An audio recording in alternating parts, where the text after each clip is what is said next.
Shabbat Shalom. At the end of Shabbat, we have a leave-taking ceremony known as Havdalah, which roughly translates into English? Separation, right? So what are we separating or differentiating between?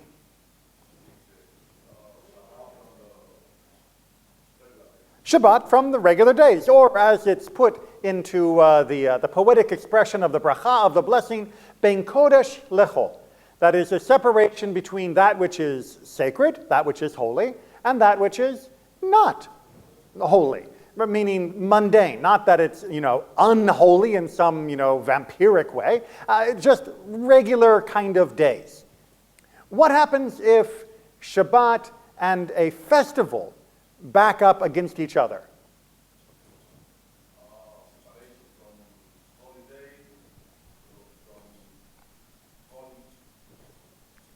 Yep, Ben Kodesh LeKodesh. There is a separation between holy and holy. Because it turns out in Judaism, not all holiness is created equally. It's not an insult, but not everything that is called holy has the same degree of sanctity. And we are, expected to be able to differentiate, to make a separation between one source of holiness and a different source of holiness. Now, how can we make that differentiation? Well, obviously study is the best way, but I'd like to give you a general rule of thumb for how you know what is holier than something else. The general rule of thumb that applies mostly well in Judaism. Again, study is the best solution, but if you don't remember, you can always double check. What do I have to do more for? In Judaism, generally speaking, as holiness increases, the restrictions, limitations, demands will also increase. So let's go back to our first example. On a weekday compared to Shabbat, what does Shabbat demand more of us or restrict from us that is different than a weekday? Work is number one, right? We do not perform melacha, we do not perform the forbidden types of labors on Shabbat. On top of that, we also have the more positive activities, meaning asking us to do things such as lighting the candles before Shabbat, doing kiddush during Shabbat, having special meals and chalot during Shabbat. There are many things that happen on Shabbat that don't happen on a regular weekday. And that is an indication, a little bell should be going off in your mind, that there is a level of sanctity to Shabbat that is not found on the other days. And likewise, when we come to other activities and other mitzvot, how do we know that our spouse is holy to us individually in a way different than all the other people around us? Well, because when we stand under the chuppah, we say, Hare at mekudeshet li, behold, you are sanctified to me. And it's not merely a statement, it comes with a whole list of obligations, responsibilities, and privileges that happen between that spousal relationship that does not occur in other relationships. And if you thought it did, then I can point to the 10 Commandments that's out there that you're breaking, right? That there is a difference between that relationship and other relationships, and that holiness is codified through the higher demands of that relationship. Everybody's with me so far in this pattern, right? It's not too complicated, fairly straightforward. Great. Now let's talk about places, holy places. In the sanctuary, what is the holiest place in the sanctuary? The ark. All right, very good. We're all pointing to the ark. And what do we know in terms of the pattern that I'm talking about? What are the rules, restrictions, etc., that increase when we get near the ark? We rise when the ark is opened, more because the Torah is now exposed, not the ark itself, but the Torah within it, which is what grants the ark its higher degree of sanctity.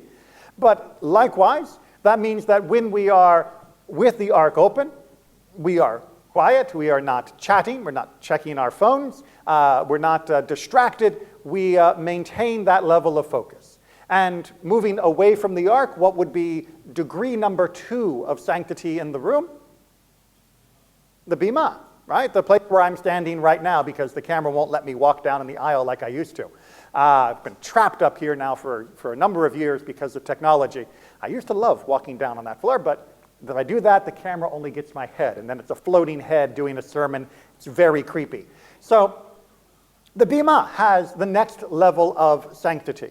And on the Bima, again, we are more focused, we are more respectful, we have limitations, of course, on what we wear onto the Bima. Most notably, when we're coming up for an aliyah or other activity, we have a talit, we have a head covering.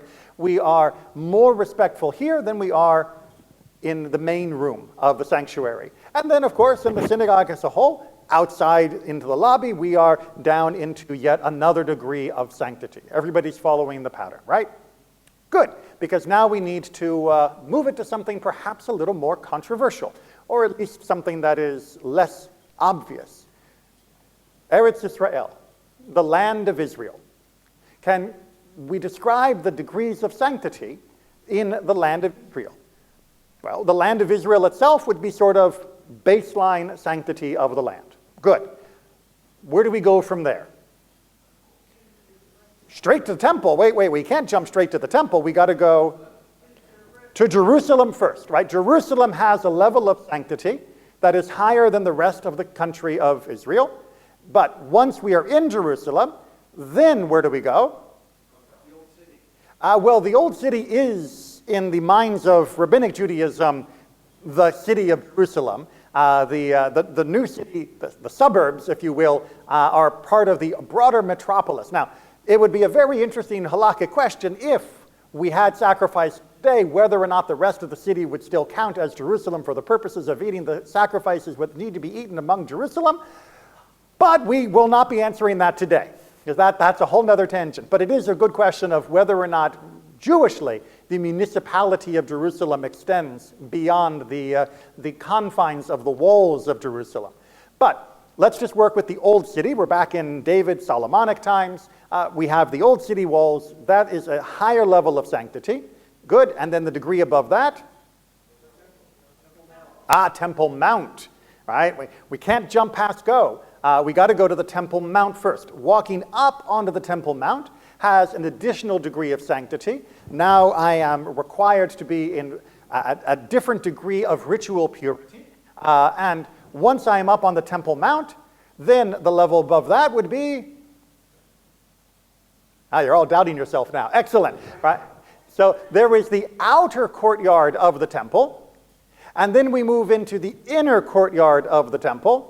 From there we move to the Heichal, which is the inner large chamber of the temple building itself, followed finally by Kodesh Kodashim, the Holy of Holies. It's in the name, the holiest spot everywhere, right? So we have a hierarchy of sanctity and of holiness. We're all with me, yes? Except, like I said, this is Davidic, this is Solomonic. There's no temple now. So when the temple fell, the last temple, of course, destroyed in 70 by the Romans, did that entire pyramid of hierarchy fall apart? Is the holiness gone? Is the holiness gone until Mashiach comes, until we are instructed how, and until we rebuild the temple? Is the sanctity of Israel, Jerusalem, the Temple Mount, the temple itself, or the area where the temple once stood, has that sanctity disappeared, or has it not?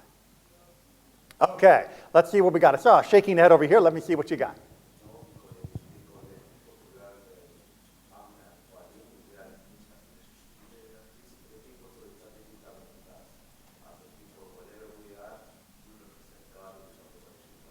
Okay, so wherever we go, we represent God, right? The Shekhinah went into exile with us, as famously said in the Talmud, which means even if we were in the middle of Yemen, or if we were in the middle of Buenos Aires, or if we were in the middle of York, England, God was there.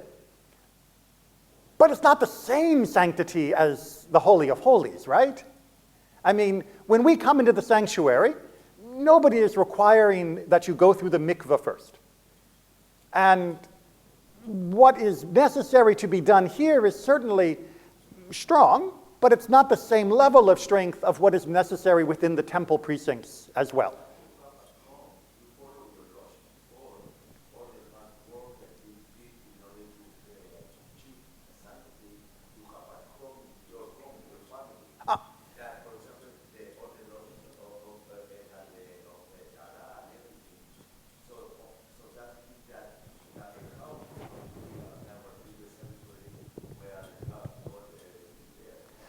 All right, so if you really are doing this correctly, if you are following the mitzvot, then absolutely there is a feeling of holiness within your own home, within any space where you are walking.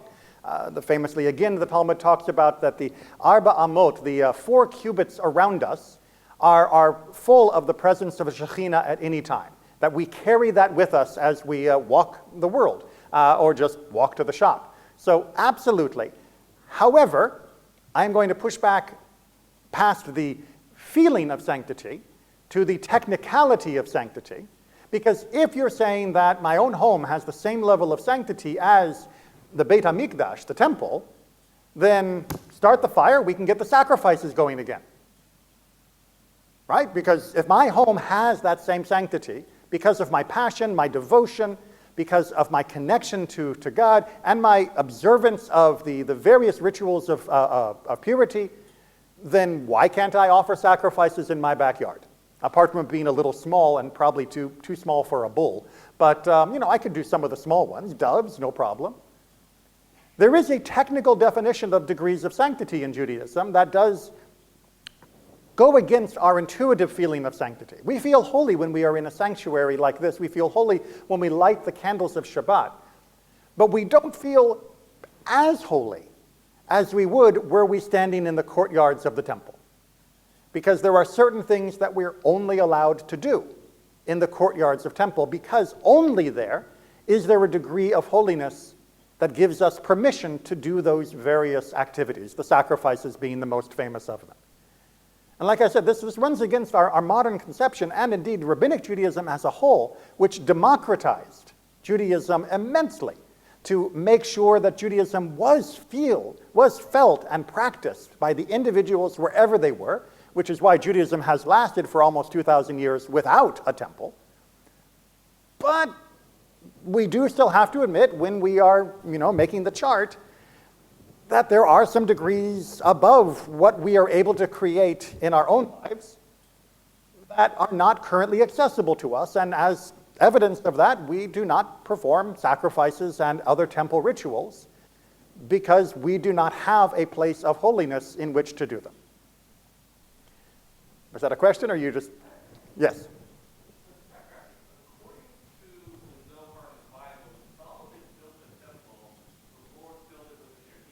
Ah. When it was destroyed, the Shekinah left the temple. So does that take away part of the holiness with it? Okay. Honestly, I didn't set him up for that question, but that is exactly the question that our sages have wrestled with for the last 2,000 years. The question is, Solomon built the temple, and when we read the story of that in the Tanakh, God then presents God's presence, the Shekhinah, into the temple, so that there is a palpable sensation, an awareness of God in that place. When the temple was destroyed, we, as we mentioned before, believe that the Shekhinah is also in exile with us. But the question still remains, okay, the Shekhinah is with us, but is it also still sitting there on the Temple Mount? Or was it contingent upon the building itself? Now, there is a minority of people within Jewish tradition over the last couple thousand years that have argued, no, the building was essential, and that with the temple grounds desecrated by the Romans and then a few more millennia of other behavior, it is no longer a sacred precinct, that it is now no more sacred than any other part of Jerusalem. However, I'm willing to wager that most people in this room have an intuitive sense that that doesn't feel quite right. Because after all, for most of the last 2,000 years, Jews have focused their thoughts not just on Jerusalem, but on Har HaBayit, on the Temple Mount. And we have clamored to be able to get as close as possible, at least to HaKotel, the western wall, where the plaza that I'm sure you've all seen pictures of, or hopefully have even visited, where people can feel a sense of connection and holiness that is even higher than when they are in another part of the old city. So intuitively, most of us, I think, are of this opinion that, no, that sanctity didn't go away. And in fact, the majority of halakhic reasoners of poskim equally argue. And the logic they use is this. When the temple was created, it did not create a space for the Shekhinah. It instead created a monument to the Shekhinah that was already there. After all, we just saw the passage in our own reading today. In fact, Natan read it. What is the special Deuteronomy nickname? Because they didn't have the word Jerusalem yet, because they were still in the Midbar, in the desert. What is the nickname that is predictive of where we are going to be offering these sacrifices? Hamakom asher yivchar lishakem shemo sham. Right? There will be a place that I will choose to cause my name to dwell. And of course, what is the verb for to dwell? Lishakem. It is the same root as shekhinah. It is the same core idea. God is announcing to us that there is going to be a place where you will notice my name dwelling. You will notice my Shekhinah. And when you establish a place there, that's going to be the site of where the sacrifices will go and all of the other rituals that take place at what we now call the temple. So God is giving them a 500-year head start, telling them it's going to come eventually. And once it's there, that's it. We're done. We're not going to be moving around the location of the altar anymore. It will be there. That is where my Shekhinah is there. And why is God's Shekhinah there? Well, according to rabbinic tradition and teaching, that spot on Har HaBayit, on the Temple Mount, was not just a convenient central location in the Judean hills to bring together the nation for ritual under Davidic rulership. That spot was actually the spot where Abraham almost sacrificed Isaac. It is also the spot where Noah offered his sacrifice after the flood. And indeed, it is the site of the first sacrifices offered by Cain and Abel. That site, Har Moriah, that site of the Temple Mount, has been the place from the very first where, according to our tradition, sacrifices where people have felt God's presence. And as such, building a temple around it wasn't creating a space for the Shekhinah, it was creating a reminder to us that the Shekhinah was there. We with me? Okay. So, what difference does it make? Right? I can hear some of you beginning to say, all right, we're getting a little esoteric here, all very nice, but what does this matter? Well, the next time you go to Jerusalem, are you allowed to go up onto the Temple Mount? To visit Al-Aqsa, to visit the Dome of the Rock, to offer prayers up on the top? Those are different answers, perhaps. No. Because?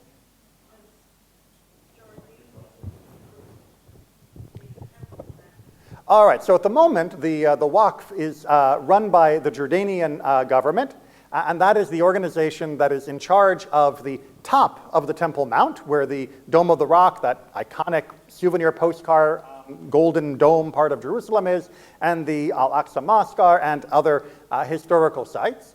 And that is currently administered by the Jordanian Waqf. And that was part of the agreement when, after 1967, when Israel took control of that part of Jerusalem again, to try and maintain something like peace-ish, because there was fear that if Judaism was going to be too present on the Temple Mount, that it might cause even more problems than Israel was already dealing with. And so it was established as the status quo, that they would be in charge of that, and as part of that, Jews would not be allowed to pray up on the mount. It's generally been accepted that Jews could go, but just as the old joke says, don't let me catch you praying. Right? If you want to go up onto the Temple Mount and look at it like a tourist, that is generally considered okay, as long as you don't look too Jewish, and I'm serious about that. You know, don't go up there dressed, with a talit or tefillin or something like that. If you just go up there, generally it is, well, depending upon the current political situation, fine in the eyes of the Jordanian administration. But if, for some reason, they disappeared tomorrow, and we no longer had to abide by agreements that were negotiated under duress, from our point of view, should Jews go up to Har HaBayit and pray there? After all, we're already praying at the Kotel, at the retaining wall of the hill upon which the temple was built. Wouldn't it be even better to get up there, assuming no political or police problems, and pray at the top? I see a shaking head.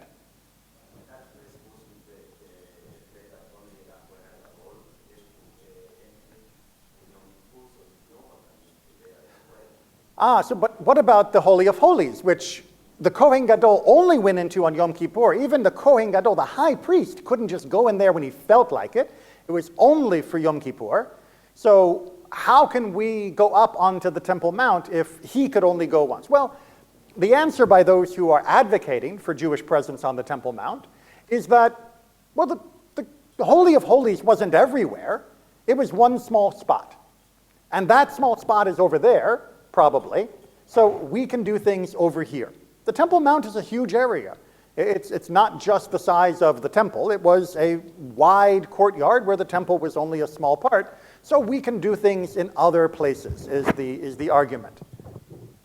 However, the counter-argument is, you misunderstand.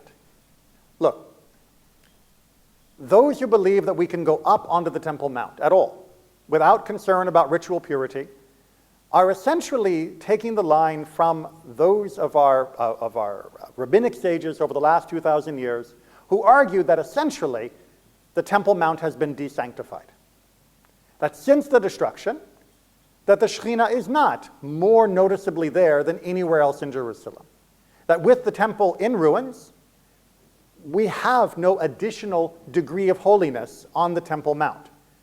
And that is the only explanation for those who are going up there for religious purposes. Because if you are going as a religious person, then you should be reflecting upon the religious requirements of your faith, of Judaism. And if the area is still sanctified, if the Shekhinah is still there as it was in antiquity, as was established by most of our rabbinic sages, as was established in quite strong language of this was where God made his name be established, that it was done by God's decree, not by our hands. Therefore, the work of Roman hands could not remove it. It is still a sacred spot, and as such, we cannot go up until we can properly comply with the ritual requirements of ritual purity, which we cannot do at the moment, and which, according to rabbinic teaching, will only be able to be completed when Mashiach has come. That at the moment, the Temple Mount is off limits to Jews that actually value the Temple Mount. It is the irony of ironies that the more seriously you take our connection to that place in this world, the more seriously you are devoted to what the temple stood for, as not only a unifying force for us, but as a place where we offered sacrifices for the nations of the world. We're hoping that this would be a place that all of the world would turn towards, as we'll see again and again through Haftarot over the next few weeks. The more you value the temple site, the more you have to refrain from going up. And the more you go up, the more you are saying, this spot isn't so special right now. I'd like to make it special. We'd love to have Mashiach come, but right now it's nothing. It's no different than the Shuk in another part of Jerusalem. And we could build a synagogue if we wanted here, but it would not have the sanctity. It would not have any increased sanctity of any other place within Jerusalem. It is one of those great ironies that those who are clamoring most for their right to go up onto the Temple Mount and to pray there are the ones who, by that very claim, are saying that the temple actually does not have any sanctity at the moment. And those who are saying, no, we should refrain from going up on the Temple Mount, who look like they don't have passion for the temple, are the ones who take it most seriously. That we don't get to go up on the Temple Mount just because we think it would be a good photo op, just because we really are annoyed that the Jordanians won't let us pray there. Yes, that is annoying, and it is unfair, and it is unequal, and it is a completely wrong policy. But even if they allowed us to, by some miracle, we still shouldn't. Because for us, it's not time yet. For us, we take the temple so seriously that we cannot desecrate its grounds just because others have. Because for us, it's still real. The temple still is part of our heart. And we read through the liturgy and we talk about returning to our land and offering the sacrifices. We talk about rebuilding Jerusalem in our brachot, our prayers. When we talk about that return of the Shekhinah in a powerful way, this is because the temple still matters to us. Not because we like buildings, but because we remember what the temple was meant to do. That it was meant to unify our people, that it was meant to be a place from which Torah would go, from which the world would be able to sense God's presence and use that sense to stop the nonsense. And until we are able to rebuild the temple, it's not where we walk. We walk here. Still good, still a very high degree of sanctity, but that will have to wait. And recognizing that is hard. There is an old story from a Chinese philosopher, Meng Tzu, and Julia can correct me if I'm wrong. He was one of the disciples of Confucius. And one of my favorite lines from his philosophy was a little parable. He said, once there was a man who was out planting rice in the field. And as you all know, when you're planting the rice stalks, it's in like wet, and you're pushing it down into the soil. And as he was planting, his son was helping him. And when he finished for the day, he came inside, but his son said that he was going to keep working and that the man, could just go rest. So the man is resting and waiting, and his son is taking longer and longer. And finally, his son comes in, far after the amount of time that would have been needed. The man says, "What took you so long?" And he said, "Oh, well, after I finished planting the rice, I was helping it grow." I said, "What do you mean you were helping it grow?" The man went out to the field, and the boy had pulled the rice up to help it grow, to stretch it, to make it grow. But of course, in doing so, he had uprooted all of the stalks that they had planted, and tomorrow they were just going to have to plant them all over again. There are some times where we can't help the rice grow. As passionate as we are for a full return of God's presence to the notice of the rest of the world, of Mashiach to come, of the temple to be rebuilt, there are some times where we can't actually help it grow the way we want. And one of those is ascending to the Temple Mount. It must remain an ideal. It must remain a hope. If the temple means anything to us at all, it remains off limits, even as we pray that tomorrow, next week, soon in our days, it will no longer be so. Shabbat Shalom.